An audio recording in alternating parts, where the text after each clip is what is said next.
Hello and welcome to episode 5 of All Answers. So, in this episode, we'll be discussing the other half of how India should be building up for the 2024 T20 World Cup. The first half was discussed a week or so back, or maybe immediately after India's exit in the just concluded T20 World Cup, and it covered the batting side of it, the first six spots. Sorry. So, when you this episode will be dealing with the other five spots. So I'll take off the assured spots first because these spots I think there is no point debating.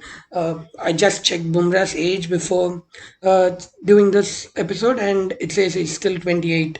So this is something that always amazes me. I mean, from time to time I check Bumrah's age because it's he became a world class bowler sometime around 2018 and we have had what three world tournaments since then and we have managed to win nothing. I'm intentionally using the word we because ever since Rahul Dravid took over, I'm supporting Team India. So it has been three World Cups and we have won nothing. And even I'd give the 2016 to 2017 World Cup, the 2017 tournaments, the Champions Trophy and the World Cup because it's not the beast version of Bumrah that we have now. It was still a raw version of Bumrah, someone who added a lot of value down the innings but not necessarily throughout the especially up front. But now, if you take Bumrah, he'll be of value at any point. You could bowl him at power play. You could use him as an enforcer, or you could use him as an out and out death bowler. He is what world class is. It's a textbook definition of world class. But we have had like five tournaments feature since Bumrah has made his debut. He could give two to the team because he's still developing. But there's no trophy that's still been won. So when I think Bumrah, we do not have a lot of years left with him.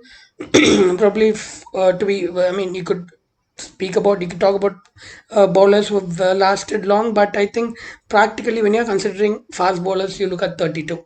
So you'll still have 4 years. What do you have in hand? 2023 ODI World Cup, 2024 T20 World Cup and maybe 2000 there's a Champions Trophy or something whatever this schedule is crazy these days the ICC for the odd year they have a Champions Trophy even yet they do not have one so it's difficult to keep track of maybe 2026 will be getting another T20 World Cup and 2017 the ODI World Cup this is what we have maybe a maximum five trophies through which of which I think only three are really relevant to the discussion because 2027 is still a long distance away and you could see the last 1 year he has rarely been on the field so that this is something that we should take into account and this Bumrah spot is reserved for sure but we should be mindful of this we'll have to convert Bumrah into trophies because you do not get players like this and when Indian cricket is also in a great position it's wealthy it has a lot of resources but when you have a lot of resources when you have money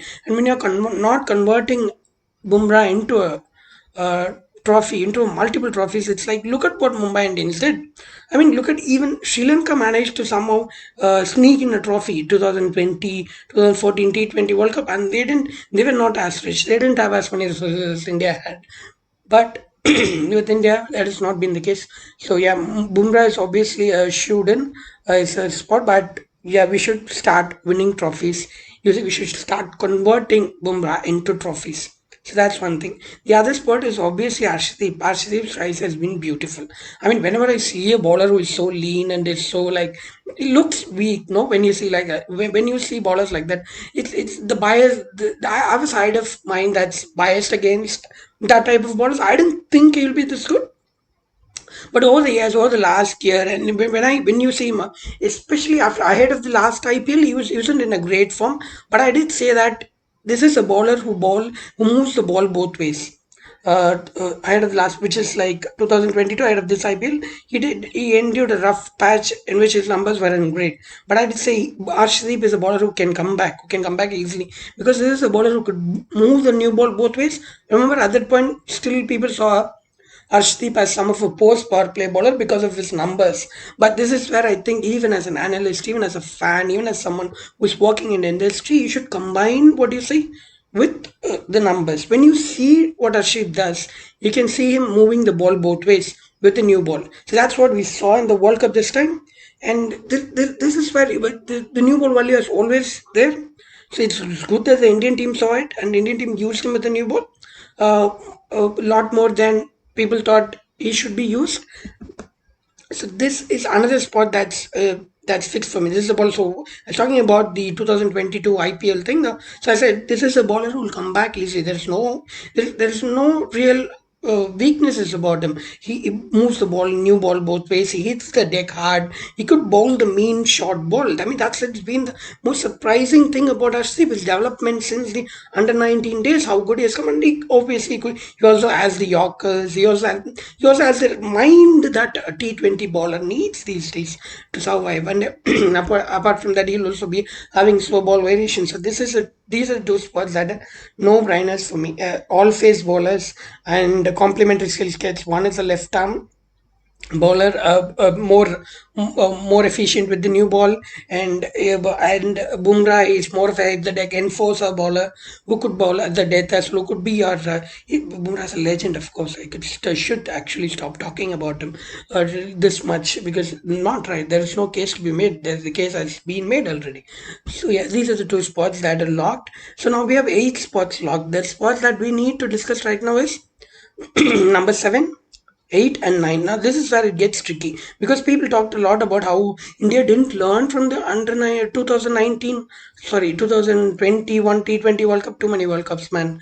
2021 World Cup, and how they didn't implement in 2022 World Cup. So now what have you learned from the 2022 World Cup? That Akshar Patel is not a good enough bowler. Will you use that and implement in a World Cup to be held in UAE, USA? Sorry, USA and WI, and you'll get your, oh, I cannot say that word, canned over, because Akshar Patel is an exceptional bowler when conditions support him, and the West conditions in West Indies will support him. It's not just his batting, it's not just his bowling, but it'll also support his batting because the bounce will be limited, and you can see what he did in the ODI series, and even in general, his full length power hitting is developing. So you do not want to miss out on this, and keep in mind that this is the batter who will be giving India a left-hand option in the middle. Obviously, we have Pant at the top, so that covers some of the problems we have been facing over the last couple of years. Now here you're bringing in another left-hander here, and this is a bowler that could be effective both with the ball and the bat. So this spot is sealed. This spot is sealed for me with Akshar Patel. Now the next question comes. Normally, like, you do not want to stop your batting order with number 7, especially when the number 7 is not suited to the position, not perfectly suited to the position. So when I talk about perfectly suited to the number 7 position, I talk about Karen Pollard. I talk about Andre Russell, and I talk about Ben Cutting. These are the batters who perfectly fit that role. Akshar Patel is not a perfect fit for the role. To get the maximum out of his batting, you'll have to float him up. You'll have to be flexible. You have to be creative with him to get returns from him. So in this case, I do not want the batting to stop. Ideally, I do not want the batting to stop at number 7. So this is where I think Washington Sundar comes into play a lot more. Again, Washington Sundar is a bowler that could be a nightmare for you to face in conditions where there is assistance of the deck, which you'll expect a lot of in the tired decks of West Indies. Normally, I mean, this is the if you play, for example, if you take at the new Brian Lara Stadium, and if you bowl Washington Sundar there, I mean, it's going to be a nightmare for most batters to score off him, especially left-handers. It's not easy to score off him, but this is where the challenge comes in. When you combine Akshar Patel and Washington Sundar, you do not have a spot for Bishnoi unless you're going for a three-man spin attack, which is something that you cannot do in all decks. For example, if you take if you this is you could do it Guyana. You could do it in Guyana, and maybe you could do it in the Brian Lara Stadium. But the same thing you cannot maybe do it at Jamaica because that is a deck that supports space. So India have to be flexible with the number 9 spot, which is the only vacant spot that. So we have Akshar Patel at 7, 8 Sundar. You could change the batting position. It's not that much of a deal. So 10 and 11 is fixed to Arshdeep and Bumrah. This 9 spot, I think this is where teams need to be creative. I mean, India need to be creative and find a bowler who suits the position. It could be Bishnoi. I think India has to make a decision on its leg spinner right now. The time has come for India to trust Bishnoi.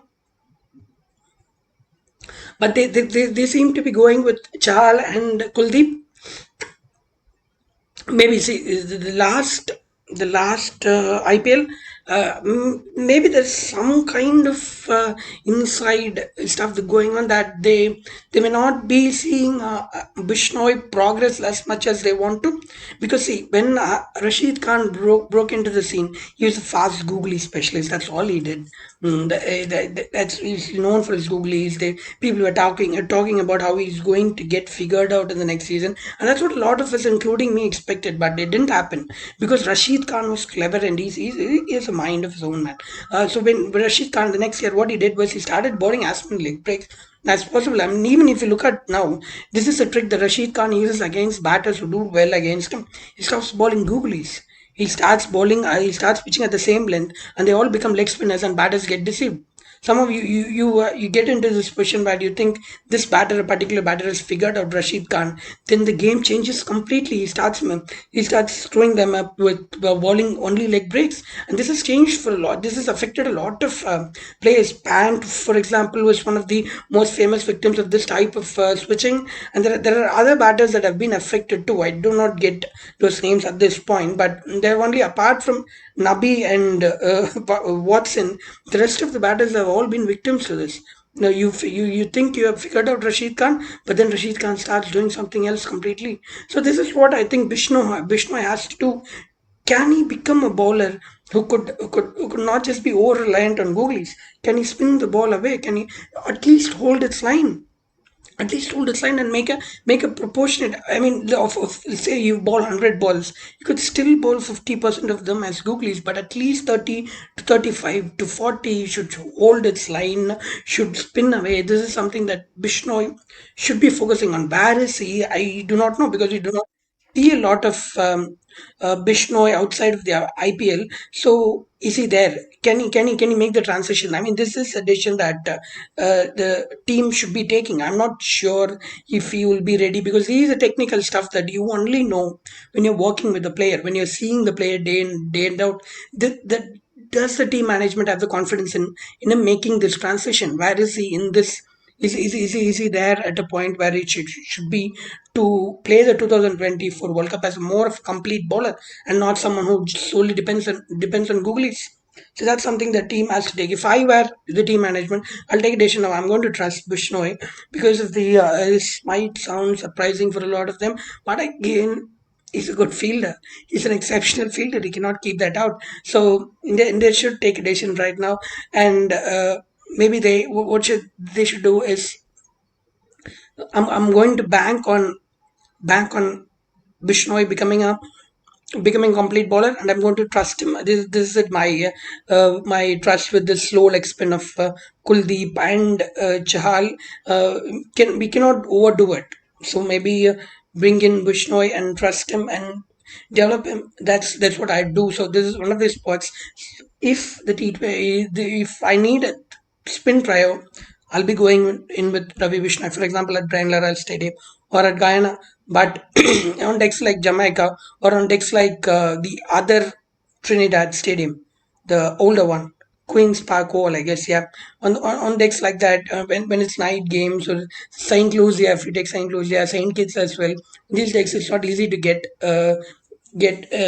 away with three spinners. Maybe cut down a finger spinner, look at the numbers closely, cut down what works, but you cannot definitely go in with three spinners there. That's where the biggest talking point comes. Who are the fast bowlers that are in contention?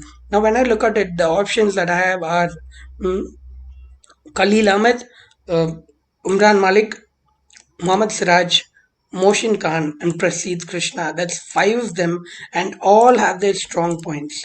Khalil, for example, was impressive with the new ball last year.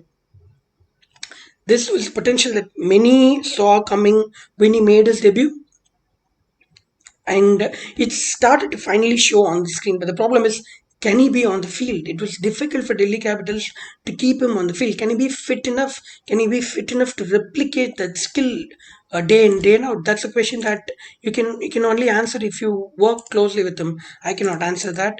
The same with Motion Khan. Motion Khan was impressive up front with the new ball last year, and he's also someone tall. So that's something that India should consider. But these are all options that Motion has had only one great IPL, so you do not want to jump the gun. People talked a lot about Umran Malik, how they should bring Umran Malik into the Australian World Cup. Then India brought him in. His performances weren't great. They dropped him, and during the World Cup, people are asking, where was Umran Malik? Why didn't you bring him?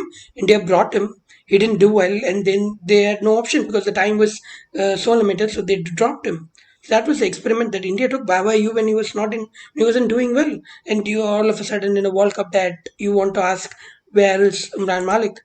So this is something that India should wait for. Maybe motion, wait for motion for one more IPL. Whether he delivers, use him in India A and India A and India second team tours and see if we can replicate the skill. Give themselves enough time to see if these bowlers are capable of it, capable of delivering, capable of being on the field, capable of repeating it every day. That's the key thing. Can you be fit enough to be on the field? Can you deliver it? Can you deliver what you're doing at your best every day? That's the question that India needs to answer. These are the experiments that are surrounding. But I think the two reliable key bowlers that India should be banking on at the moment is Mohammad Siraj and Prasidh Krishna. I think they've shown that they've gone through the grind and they're at a much better position right now. These are the two key options along with Umran Malik, the three bowlers that India should be focusing on to deliver in the 2024 World Cup. Have Khalil and Motion around the scheme of things. It's not going to be like India, Arshdeep and Bumrah. These are all key options. They could go down anytime. So develop a pool of five bowlers. So when I say you develop a pool of five bowlers, these are the five options that I'll be targeting. Siraj, Motion, Khalil, Umran, and Prasid. Whether they can deliver in conditions like that's in WI and USA. That's what India needs to find out through a number of India A2s and India second team tournaments and work around them. Bumrah doesn't need to play any more T20s. All he has is IPL and top level T20 teams. You could just keep around them in the other games. You could work around with Arshdeep as the main bowler and two of these five bowlers playing more matches, playing against better players, playing against bigger players, and showing what they're capable of. So this would be my 11. This would be my plans for the 2024 World Cup. And in addition to Bishnoi, I'll also be working with CV Varun closely because if you notice, CV Varun becomes an extremely difficult player to play in UAE, and those are the kind of decks you could get in the Brian Lara Stadium in Guyana. It will be a nightmare to play bowlers like Varun in those conditions. These Varun type bowlers, they find their length, they won't move out. They'll just keep hitting that. You cannot come down against that bowling type. You cannot go back against that bowling type. They just keep beating you on the length. You cannot use your feet. So that's something India. That will be my second spinner for the Bishnoi spot that I was referring to. So this is for the third spinner spot. So this is what I'd be working with it. So at the end of the day, if you look at it, what I'll have now is a left-hand option at the top. What I'm expecting from Pant is to do a Warner. It's not easy. It hasn't been easy for India to fit a left-hander in the middle. So what I'm expecting to pull off with opening with Pant is that when Pant comes out of the power play, if Pant succeeds in this role, he could give you the impact that Warner could. He could just smash through a settled Pant. Imagine a settled Pant against spinners in 7 to 15, where all he needs to do is pick one ball and over. Smash it for six, the game is changing. If you hit five sixes between 7 and 14, the game is changing. That's what I'm expecting. I cannot fit a left-hander in the middle, so I'm expecting the left-hand value in the middle overs to come through from the top. And there is Akshar here, and there is also Sundar. This is a key thing for India. India should focus on Akshar and Sundar's batting and train them as spin hitters. You know, just float these people around in internationals and ask them to just get ready, go out and smash. That's not going to happen. Should train as a spin power hitter. Should train as a pinch hitter who floats up at the middle order. Should train for the situations. When you do that, you get used to it. Training is everything. So you cannot just have a player, make him always play at seven, make him always play at the top, and just suddenly throw him in mass situations. Go and execute me. Players will panic. Eventually, I keep repeating this. You are dealing with the mental side of players. If we are all human beings. So that's something India should, the key thing that India should be doing is work on Akshan and Sundar's batting. Give them game time as smashes, give them game time as spin power hitters in the middle. What are you doing? Keeping them down, using them in the conventional way, it's useless. Yeah, so that's my plans for the 2024 World Cup. This is all what's happening right now. Things change, things always change. When you move to 2023 World Cup, to 2023 IPL, to 2024 IPL, all of these when come into play, you will have to be alert to what's happening. You'll have to be alert to player growth, player decline, as we talked about Shuman Gill in the or developing youngsters in the previous video. Things change after the first year. You might think that this player is that's it. Yes, he has given me a one great year, so I'm going to get this second and third great years. That's not going to work that out. It's not going to work that way. Players will be figured out. So be alert to all of this. And we'll keep updating this as and when every series goes, and see how it changes, and we will this is something I love doing, constructing teams, building for something that's bigger. So yeah, thank you for joining. I hope you enjoyed it, and yeah, thank you.